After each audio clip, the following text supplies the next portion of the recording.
Health, safety and security are important. Working at university means you'll be surrounded by students, most of whom are living away from home for the first time. These videos will help you understand how to keep you and the students around you safe. So let's get right to it.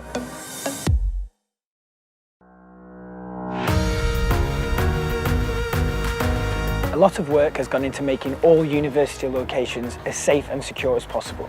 It's really important for all of us that it stays that way. There's a campus security team available at all university locations 24/7. They can help with access requests, CCTV monitoring, incident response, and many other things.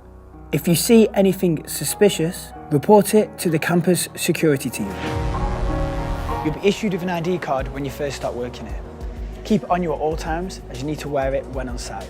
It gives you access to certain buildings and comes with many benefits and discounts. For information on how to use this card and what it provides, visit the staff safety section on the staff intranet. Everyone needs to play their part in creating a proactively safe and secure culture. Politely challenge anyone not wearing an ID card above the first floor of a university building. The buildings around campus are varying open times. The Learning Hub and PGR space in Senate is open 24/7. All other buildings and locations have varying opening times, so make sure you check them out on the university website. Make sure you're aware of the different opening times so you can advise students when necessary. If you work in a building that doesn't operate 24/7, these hours apply to you. This info can be found on the staff intranet. There's also a campus police team. They're here 7 days a week and support both staff and students. You can go to them to report any suspicious activities or just for some friendly advice. Remember, for emergencies, always to dial 999. For less urgent issues, you can dial 101 and ask them to make the university police team aware of the situation.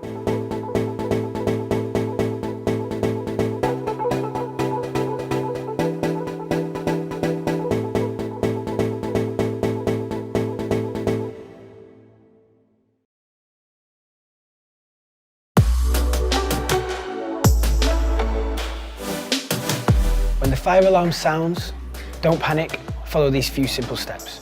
Remember, everyone's got an important role to play to ensure everyone's evacuated safely from the buildings. Make your way to the nearest exit, ushering people as you leave. If you're with students or visitors, ask them to follow you to the assembly point too. Close all the windows in the room you're in and close the door on the way out. The location of your assembly point is always on the emergency action notice, which is found next to the final exit door. Once outside, move to the assembly point and urge others to join you. Do not go back into the building until you're informed by a member of staff it is safe to do so.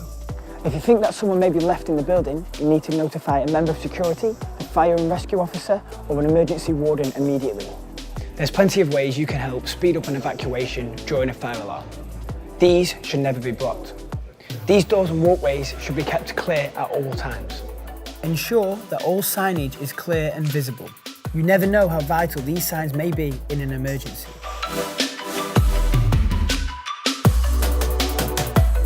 You don't want to be responsible for causing a fire and setting off the alarm.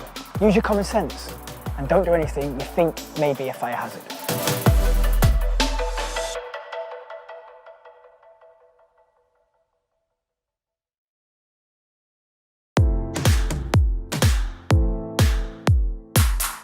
The facilities help desk is there for you to report any faults or maintenance issues. The help desk is staffed Monday to Friday, 8 AM till 6 PM. You can contact them either by email or phone. If you need an urgent response, you can contact the same number and you'll be transferred to a member of staff who will be able to help you.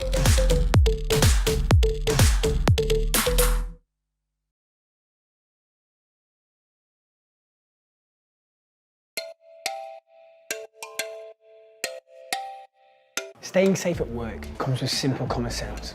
However, there's a few tips worth remembering. You're working in a communal area, so never leave your valuables on show and unattended. Put any valuables you don't need for work in your locker.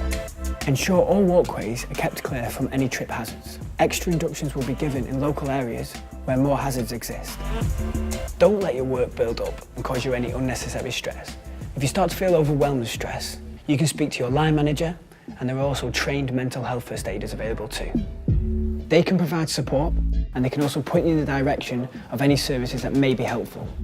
You can find these details on the staff intranet. Alternatively, out-of-hours support is available through the Employee Assistance Programme. If you have a bike, always leave it in a designated spot with a lock. Students may think taking a dip in the river seems like a fun idea, but the shock from the cold will numb their limbs, rendering them unable to swim. If they're going on a night out, encourage them to walk the route home that doesn't run next to the river. The university has emergency plans in place. In case a major incident does occur, follow these 3 simple steps. Run, get to safety. Hide. If you can't run, then hide. Turn your phone to silent and stay quiet. Tell. Ring the police when it is safe to do so.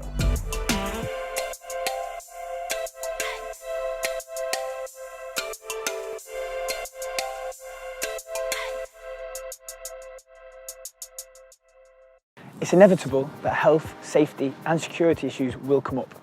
But hopefully, by following this information, you can know what to do when things go wrong, and even prevent these issues from happening in the first place. For more information, get in touch with our Safety, Health and Environment team or contact Campus Security.